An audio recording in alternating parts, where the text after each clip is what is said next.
most intense, thrilling, electrifying sport on the planet. Mixed martial arts. You've been looking for the definitive podcast to call your new home to hear everything about it. The search is over. This is the MMAnomaly Show. No filter.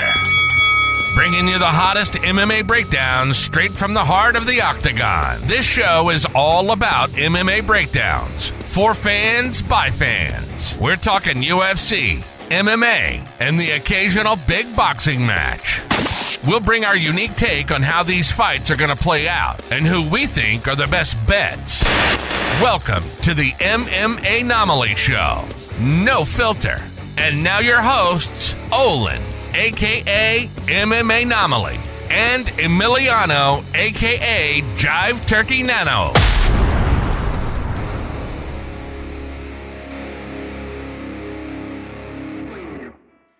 What is up, fight fans? Welcome back to another episode of the MMAnomaly Show, No Filter. I'm your host, Olin, aka MMAnomaly, and you might notice a very special surprise guest here. Today, we have the one, the only, often imitated, never duplicated, Bane, the Bane Davis in the house, folks. Olin, How my we doing, man? Ben?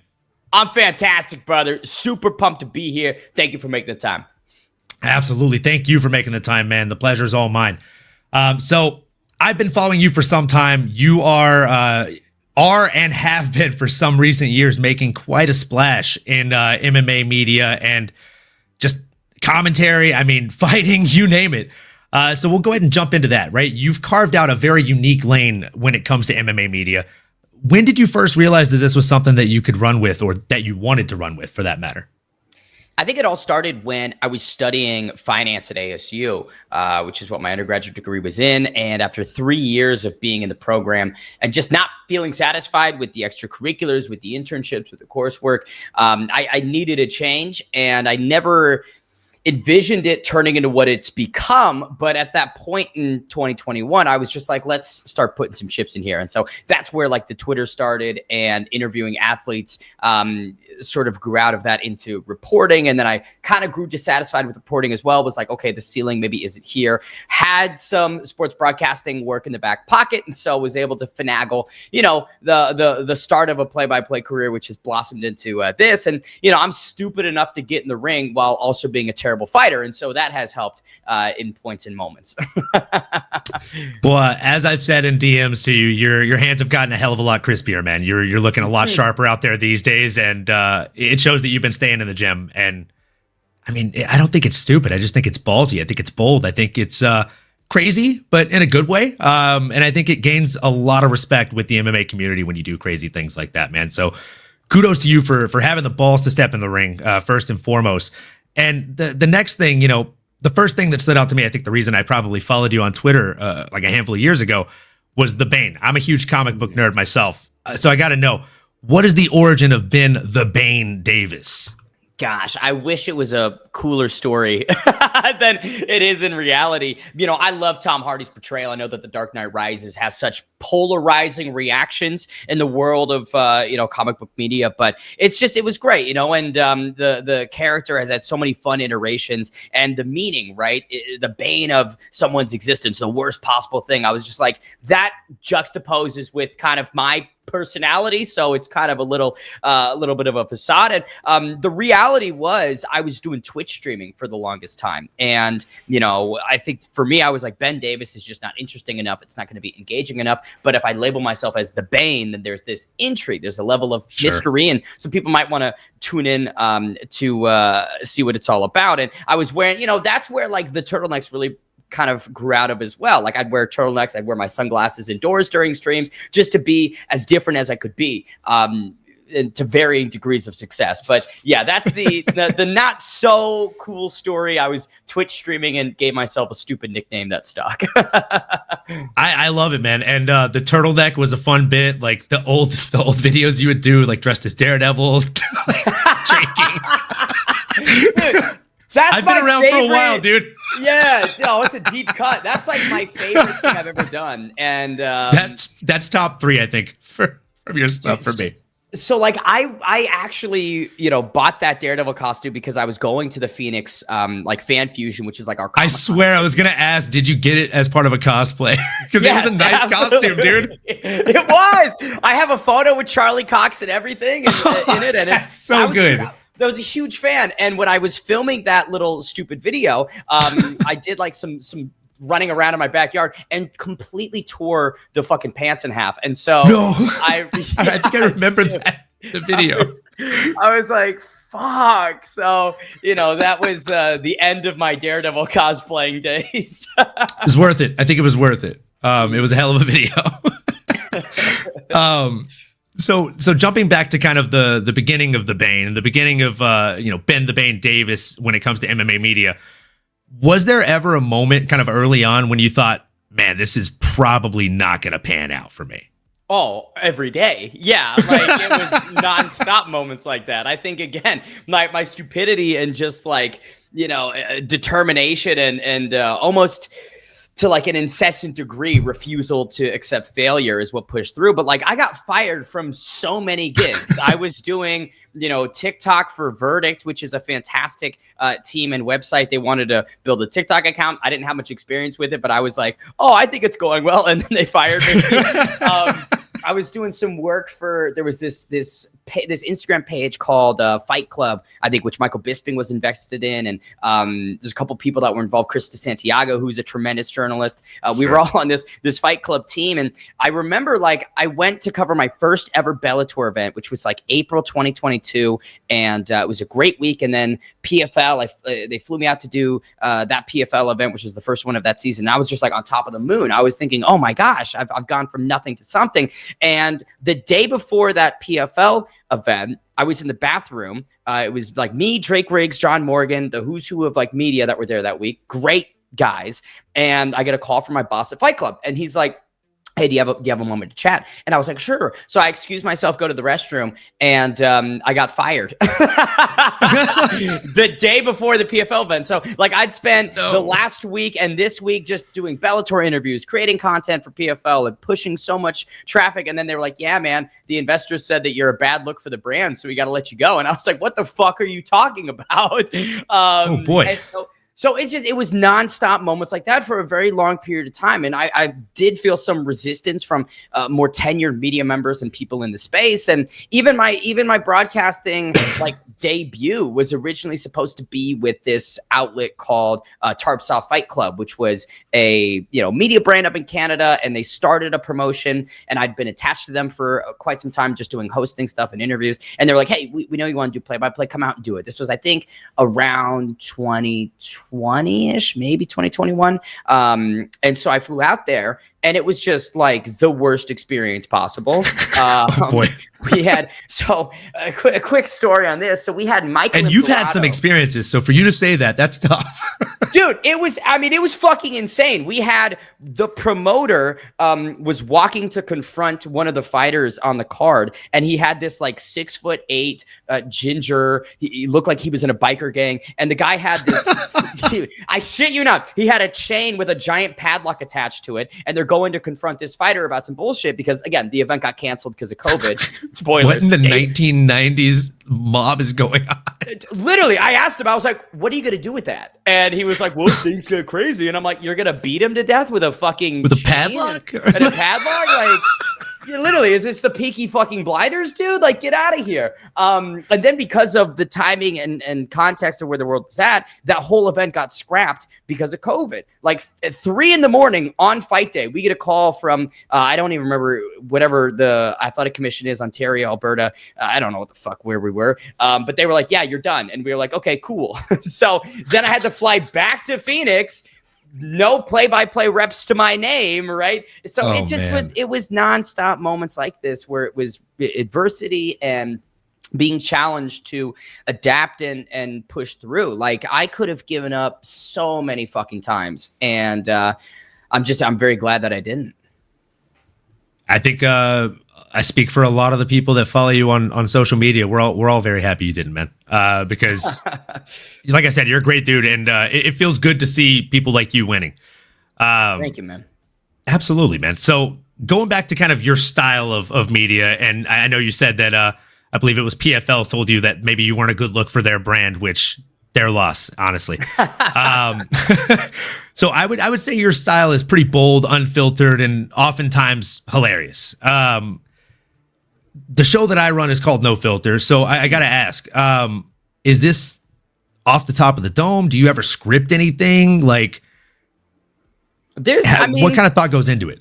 Depends. There's an element of both. It boils down to what the content is. If it's like a media day or something like interview wise, I really do want to do the homework and do the prep. Like for me, whenever I'm doing interviews or when that was kind of more of my main thing, I would listen to like an hour, 2 hours of past interviews, reading articles, just because I wanted nuggets. You know, everybody complains about how mixed martial arts media is very redundant and it's kind of overdone and stale. And I completely agree. And so I was like, you know, when I roll up to these media days, I'm not going to ask about the fight. I'm not going to ask about the dumb bullshit that pertains to the weight cut or how you feeling or what's next. Like, you know, for instance, I asked AJ McKee, I looked, there was like this interview that he'd done that had 100 views or something. And it was like a hot dog that was named after him in Southern California. Oh, I remember you asking this question. Yeah.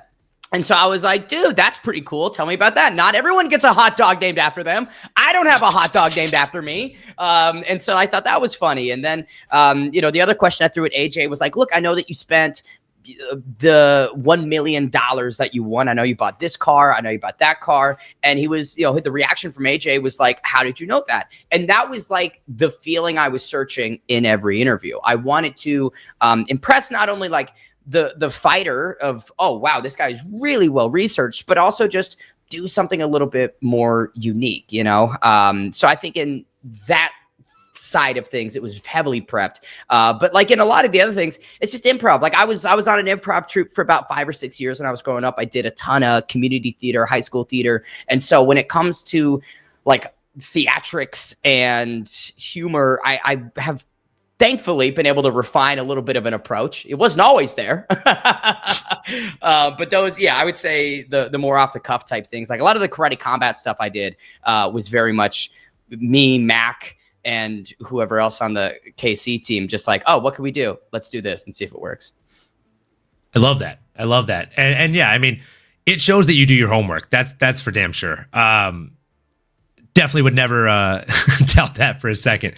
It shows whenever you're doing commentary. It shows whenever you're asking questions. And yeah, I definitely love the off the dome style as well.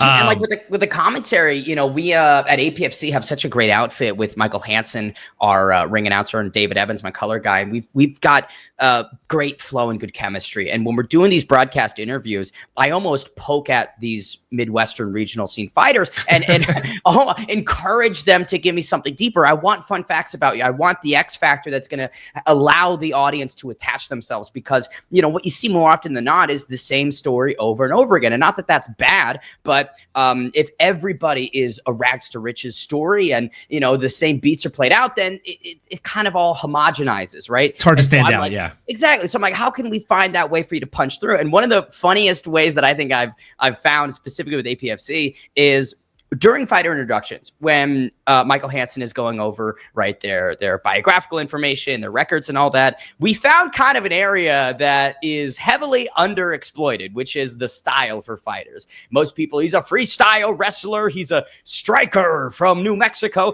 I was like, what if we like just continually mix that up? He's a rough and tough, he's a jiu-jitsu Kaizen fighter, he's a shooter, like just the most random style possible, right? And Dustin Poirier, I think, was a thug jitsu fighter at one point. Yep. So like things in that category, I was like, let's explore that to the nth degree, because him and his old jiu-jitsu coach, Ease Edwards, I believe, thug jitsu fighters. And it sticks with people. And so I'm like, the most important thing for most of these regional athletes is creating something that sticks and leaves an impression. And if somebody introduces you as a fucking Street Fighter Hadouken master, then I'm going to remember that, right? You just don't get knocked out, you know? This man is a 10th level black belt street fighter. Literally. A concrete boxer. Like, just random shit where you're like, what does that even mean? Like, that's... Nobody knows what it means, like, but it's provocative. Gets the people going. Baby. Exactly. No, I love that. That's the kind of stuff that makes people stick around. And it's also, like you said, like not just for you guys to stand out as commentators, but it's going to make people pay attention to the fighters too. I love that kind of stuff, man. So I hear you literally just like switched into your commentator voice with great finesse there. I've got to ask, that was another question I had written down. Do you have any like main early inspirations as to kind of who you channel whenever you're getting into that zone? I think that there is so much of what Jon Anik does that is industry leading in a play-by-play sense that if you're not emulating to a certain degree, you're missing out on what is considered the best play-by-play on the planet. You know, I always liken this to, hey, if I want to become a good quarterback, I'm going to try and do what Tom Brady does. I'm going to rip from the greats because that playbook has led to so much success. And at times, like, there is a concern and a blurred gray area of copyright infringement almost of someone's style, which is a little too far. But, you know, I think that there are just best practices that Jon does that I think work best. I would say in terms of like style, I have found a lot of my calls might have more of a parallel to like a Mauro Ranallo of senses. In terms of just the reaction, but at the same time, like I've tried so hard over the last 2-3 years to just develop my own brand and way of going about it. And I think that, you know, it's really clicking these days more so than it was earlier in the career about, you know, who is Ben Davis on the play-by-play side of things, relative to those inspirations and the other tools and tricks I've picked up from others. So I'd say a lot of good inspiration, but right now we're focusing on me, baby. We're carving the Ben Davis, you know, model of how to do things. Let's go. Love that. And yeah, I can definitely see the Jon Anik side. I was going to say, to me, whenever especially when you're doing commentary and you're on the mic, it feels like if Jon Anik and Mike Goldberg had a child. Like, that's what comes to mind when I hear you on the commentary mic. And I mean that in the most complimentary way possible. Yeah, no, I appreciate it. That means, hey, it's high praise. That's high praise. Yeah, I'm a big Goldie fan. It's all over. So I've got to ask, you've interacted with a lot of fighters since you've started in this industry. And you are, again, as the show suggests, pretty no filter yourself. Have you ever had a fighter, after you've spoken to them, after you've asked them a question, after you've interviewed them, have you ever had a fighter DM you, good, bad, or ugly, that was maybe a fun story? No, nothing in the sense of like threats or, you know, bad feedback. Listen, I make fun of a good amount of people and poke here and there. And sometimes maybe I push the line a little too far on some athletes. I'll give that. But I've never really had like that direct confrontation from fighters. I think that there was one instance where Jared Gordon had pointed out, hey, you know, you're going a little bit too far here. And after reflecting, I was like, yeah, you're right. Fair play. I'm not perfect. Yeah, like, listen, I am not perfect whatsoever. And I think for me, the difficulty with social media is things can just get spun out and misconstrued, and it's difficult to really articulate like tone and the intention behind some jokes. They could absolutely be phrased poorly on my end, which leads to issues, of course. But I don't know. I mean, it's jokes, baby. That's all. For the most part, it's comedy. If you take it too close to the chest, then maybe that says more about you than me. But yeah, no big issues. Oh, facts. Jared did call me out once, and he was right. I was gonna say, and it sounds like he was warranted. So fair play. So on the opposite side of that spectrum, again, you've met a ton of fighters in this line. Who's been the most unexpectedly cool fighter that you've met? Like someone that you were just like, wow, did not expect him to be this like chill.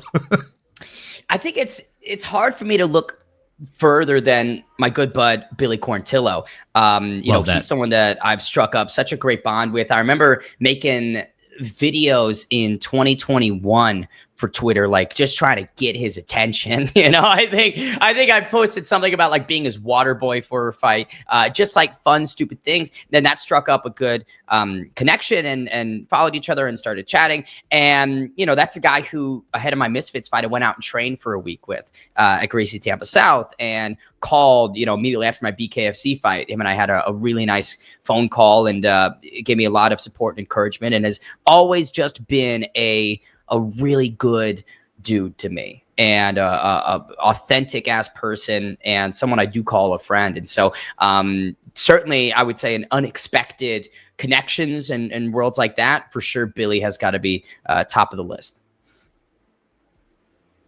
Yeah, Billy seems like a great guy, and I always love you guys' content together. I feel like it's hilarious, and that's really awesome that you got to train too. Yeah, he beat the shit out of me. I mean, I haven't posted like the full spars that we did that week, but I mean, he did not really hold back. He put in work. It looks like it in the clips you posted. I was like, dude, I've got to fight in 3 weeks. Like, this is supposed to build my confidence. I'm getting torn apart by everybody in the gym. Just getting torn down. He's like, hey, they're not going to hit you as hard as we are, though, bud. Yeah, and then it's like, oh, Gabe might actually. He might actually do that. So, yeah, that I felt like that was probably going to be the answer, but had to ask. Yeah. So outside of that, we're switching gears a little bit. Outside of MMA, I've got to ask about the challenge. Like, how the hell did this even happen? Did they slide in your DMs? Did you slide in their DMs? No, it was, I would say, a funny story that epitomizes how important networking is, right, in big 2025. I did a show with a producer last year. It was early, I think, March of 2024.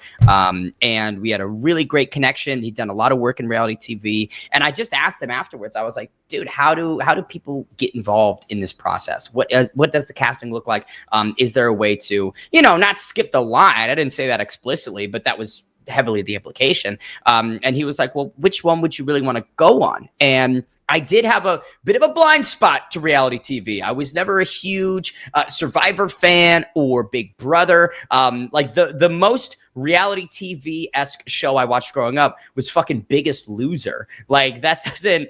I mean, that counts. That counts. It's on the list, but it is like heavily far down. And so I'd watched season 24 of The Challenge a couple years ago, and when him and I were chatting, I was just like, oh, The Challenge seems fun, not even knowing that like The Challenge was the feeder program from every other reality TV show, right? And so that something I learned. But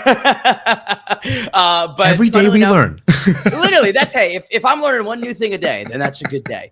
But he was like, that's crazy you say that. I know the casting director. Let me just call and see what their, how advanced they are in their recruiting for next season, and we'll figure it out. And I was like, okay, cool. So this is March. I didn't hear anything until mid-July. It was something that had completely fallen off my brain. And I did get a DM from the casting director, and they were like, hey, let's hop on a phone call and just see. I have an opportunity that I kind of want to explore and run by you. And I was like, yes. Conversation. Yeah, man, I'm not going to say no to fucking anything. And so we hit it off there. And then from like July to December, it was just submitting audition tapes, doing physicals, psych evals, all these other things, signing a bunch of paperwork, which I, did a little bit without reading, Fair play. I spoke to a couple of people and I was like, look, there's no negotiating here. The paperwork that they're sending that's it. Like, I'm not going to be able to hit them back with, hey, can we get this provision changed? Can we amend this clause? That's not how this fucking works. You sign it and get your foot in the door. That's it. And then funnily enough, like I remember during my BKFC fight week, I had another follow-up call with the casting director about an update in the process. And so this was just like it was a weird iron that I had in the fire for most of last year that obviously never spoke about, never really publicized. But it was just one of the weird side things I was working on that I was like, if this works, great. If it doesn't, that's okay. And then mid-December, they were like, hey, you're on the cast, and we film in February. And so then we went out to Chile. Wow. I mean, that is absolutely insane. And like you said, it really is who you know. More often than not, networking is truly everything in this world, especially in 2025. So you had only seen one season of The Challenge before you went on there? I'd seen one season. During the process, I watched season 39 and season 40. I tried to do some homework, but yeah, I mean, I feel bad because I think I might have lied a little bit during the recruitment process. I think I might have told them I'm a huge fan. I know all of them. I didn't. But that's what you okay. gotta do. Yeah, that's what you gotta do sometimes. Fake it till you make it, and then when you make it, you can actually learn who CT and Wes are, right? So you went in there without really knowing the real vets of the show, the killers of the show.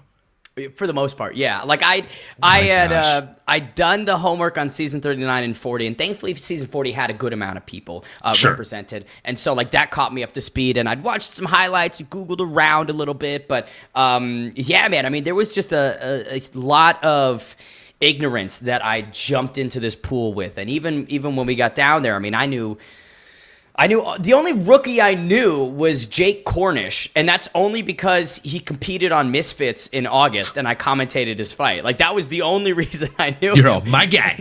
Literally, bro. Like, we get down to Chile. We're in the Santiago airport, and like all the new threats, we flew down there together, and we're getting our bags, and I see Jake walk over, and I was like, what the fuck are you doing here? And he's like, what are you doing here? And I was like, I'm on this show. And he's like, oh, so am I. And I was like, oh, no way. Oh, my gosh. The casting director, they had no clue that we had known each other, which is very, very funny. But, like, yeah, so I kind of made a point to frame everything this season as, look, I'm the most average fucking person here. Like, if you on the couch or in your bed, wherever you're watching this, if you're wondering, oh, how would I do on the challenge? Look at me. Because it's about how it would fucking go. The other thing is, like, 5 of the 8 male rookies were former Marines, former Army. Fuck. So, dude, yeah. Bro, I get down there and they're like, yeah, we served, and I was special intelligence, and I've got this classified clearances, and I was like, dude, It that sets you sucks. up, my guy. I know. I was like, are you kidding me? Like, no one's. What an uphill battle. As if it couldn't get worse. That's tough. That's absolutely tough, man. I was like, I'm a theater kid. What am I supposed to do to a Marine? Like, come on. I feel like they know what they're doing casting you, though. I feel like I've watched every season of the challenge, I think, that exists. Yeah. Like, watched it since I was much younger. And they cast people that are very unsuspecting. Like Devin, first season he was in there, he was kind of a dick, just getting under everybody's skin, playing the fun game, being the funny guy. And nowadays he's a challenge champion. So, I mean, they know what they're doing with these unsuspecting guys like Ben the Bane Davis, who, as self-deprecating as he may be, could be a future challenge champion if he's not already, folks.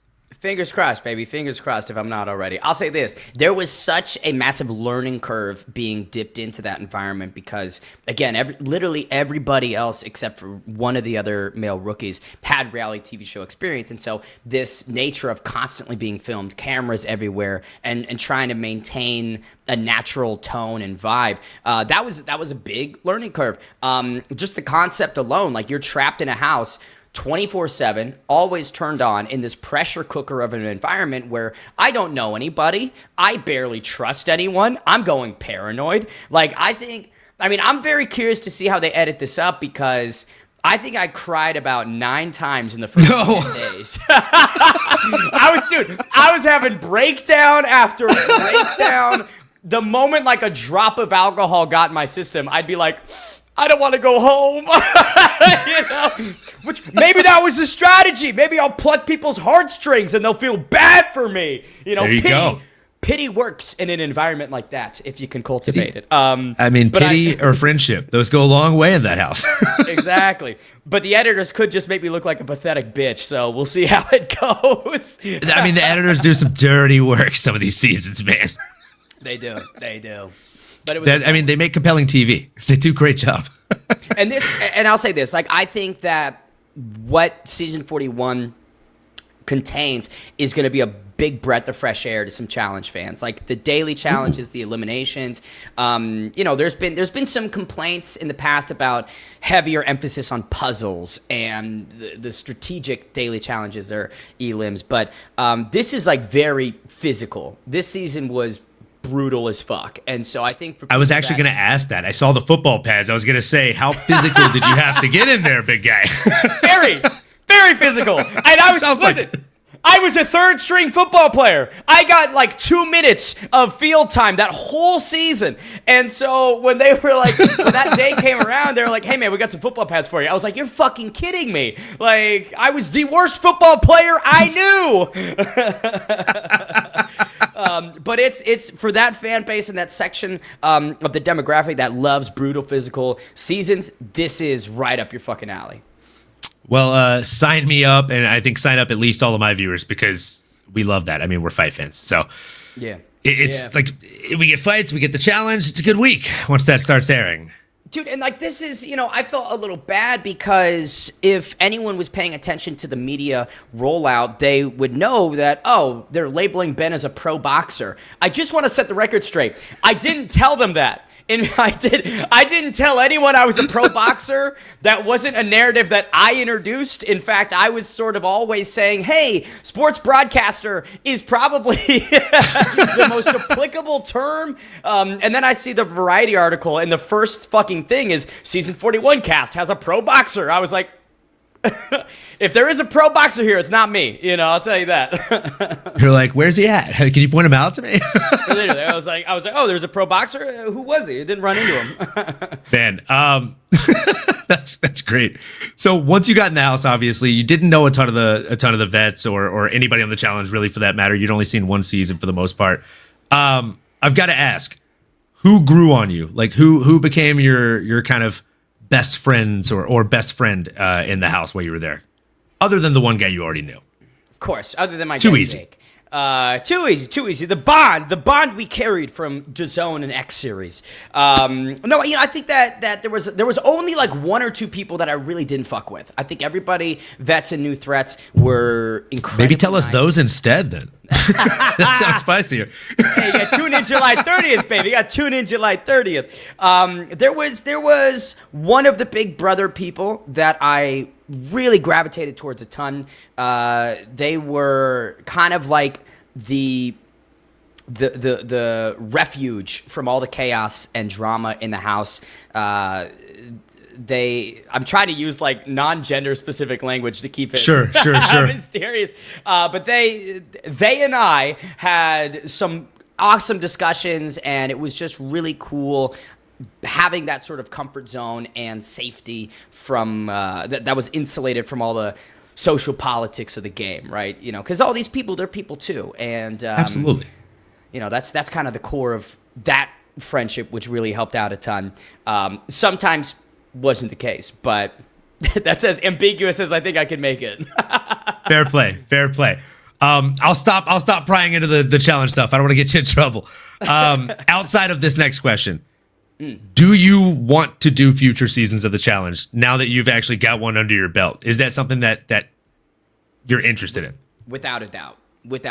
I think that there is true capacity for me to evolve in great manners in this type of a setting and platform. I think that now that I have the experience and know the ropes to a certain extent, I think I'd still consider myself a rookie in a sophomore season, but I know a lot of the things I did wrong this season. I know exactly where I fucked up. I know the mistakes I made, how to either solve them quicker or not even make them in the future. And so I think in that regard, I'm hungry to try and get back after it, especially with these daily challenges, like what they threw at us. I'm going, man, I wish, because I was doing CrossFit for a couple months leading up to it, and I was like, this should encompass a lot of different things and make me a better athlete. But then when they hit us with some of the things that they did, I was like, if only I knew, and I would have been doing this training and that training. And so, that's the beauty of what Justin Booth and the team has done, is always created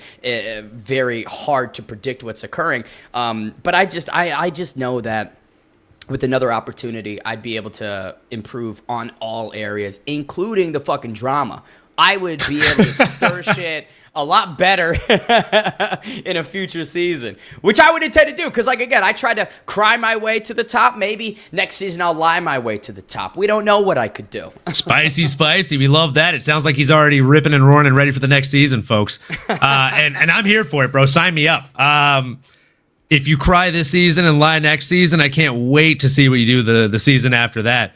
But outside of the challenge, I got to know, what do you hope is next for Ben the Bane Davis? Because I mean, you've done a little bit of everything, right? You've done the bare knuckle boxing, you've done karate combat, you've done.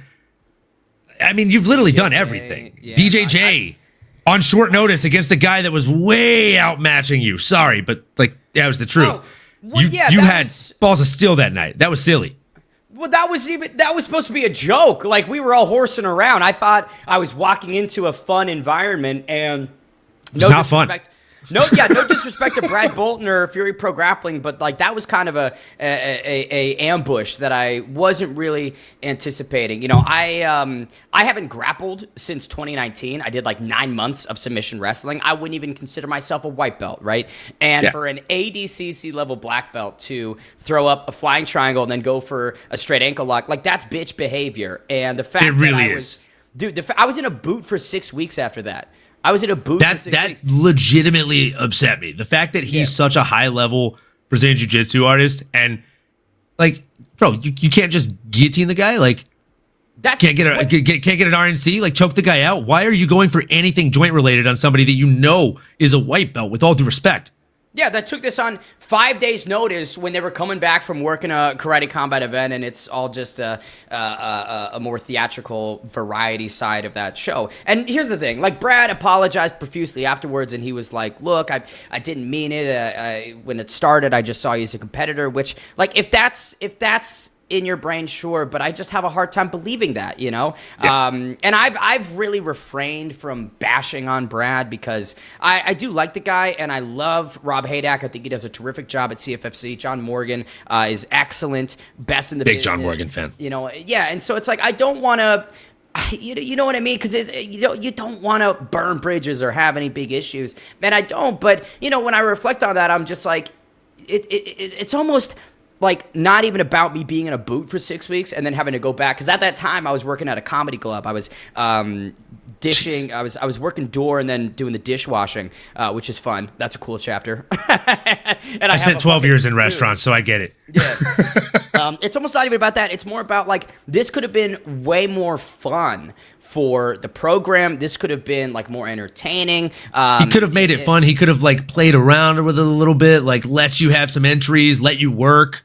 Oh my God, like, let me slap on a rear naked choke, and I'm like trying my best, and Brad's just like sitting there taking it. Like, there's so many other avenues that would have created organic viral clips from that instead of me just getting destroyed in 13 seconds, which, to be fair, did have its own virality. I think it got like 800,000 views on Fight Pass's post on Twitter. So it's like, I'm content with the success of the results and the media and the posting about it. And I appreciated the people that were like, oh man, like balls going in there. But at the same time, like that wasn't a serious thing. You know, like the Misfits one or the bare knuckle one or the karate combat one, like those are way more legitimate in the sense of like, it's like getting a knockout in an exhibition match. Exactly. Against, you know, a complete nobody in Tijuana, right? It doesn't really count. Yeah. And so it does kind of, I don't know. But I don't really even consider the Fear of Pro Grappling one a legit competitive bout that stands on the same shoulders as the BKFC one, the Karate Combo one, or the Misfits one. It was a little fun thing, stupid, but certainly not something I seriously was like. Because again, he's just 5 days notice. You knew the level of competitor you were going against. Yeah. Yeah, that makes sense. Doesn't count. So in that vein, that being said, is there any other combat sport that you would either want to compete in again or try for the first time that you haven't already checked off that list? Yeah, for me, it was such a fun journey of just turning over every stone and trying every combat sports discipline. I thought that was, you know, it was fun to watch from a viewer standpoint, and it was fun to engage in because it was constantly challenging myself. But the reality is, like, in order to really become good or proficient or even competent at these, it requires so much time and energy that I'm sorry, I don't have. And so, you know, for me, if I won that BKFC fight, I would have stupidly tried to go for like PFL and do an MMA debut. And then that's where I think the journey would have stopped. And win or lose, I would have ended there. And that would have been happy. I think an MMA debut was something I was like working towards. But with how that BKFC fight went, I was like, yeah, you know what? I think I'm okay. I don't like getting punched in the face. That's fair. That's fair. It's not for everyone, right?